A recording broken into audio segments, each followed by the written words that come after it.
Glejte, žreb je žreb, cilj je jasno osvojiti pokal in potem ne glede na to je treba vsako zmagati. In če je žreb nanesel Domžale, so to Domžale.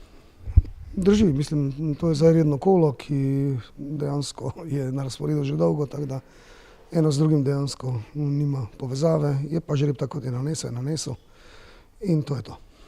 Ja, zagotovo vsi vemo, kdo je Maribor v slovenskem nogometu in kaj pomeni.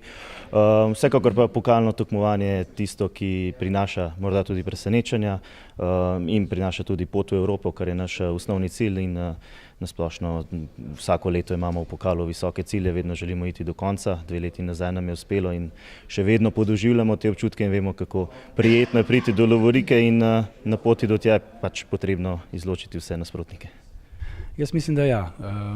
Veste sami, da smo klubi v Sloveniji, kot je Olimpija, Maribor, Koper, Domžale, zmeraj bili v vrhu slovenske lige in to so bili zmeraj derbiji in verjamem, da bo tudi to na Bonifiki velik slovenski derbi. Seveda, absolutno.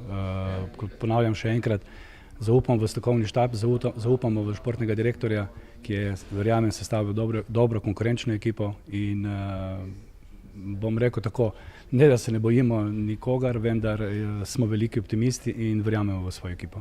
Ne, nikakor ne, vsi vemo, da je Koper klub, ki mogoče v tem trenutku ne spada v 3. ligo, da bi lahko igral vsaj v drugi, če ne mogoče celo v 1. ligi. Dokazali so zmago nad Nafto, da sodijo više kot so, tako da bomo vsekakor morali biti pazljivi.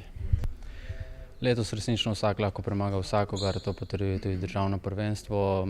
Nikakor ne bi izpostavljal nobenega nasprotnika kot boljšega ali slabšega. Žreb je v redu, tako da tudi Gorica lahko vsakega premaga in proti vsakemu lahko izgubi, tako da v redu. Cilji so vedno visoki, lani smo bili v polfinalu pokalnega tekmovanja, mogoče korak naprej, tako da uvrstitev v Evropo, no. Če to prinese pokalno tekmovanje, pa bo še toliko boljše, ker to pomeni pač osvojitev pokalnega prvenstva. Ja, gledajte, žreb je pač žreb, to, kar je ratalo, je pač ratalo. Z Gorico smo ravnokar odigrali prvenstveno tekmo, tako da nasprotnika, lahko rečemo, vsaj do neke mere poznamo in cilj je seveda napredovati v polfinale.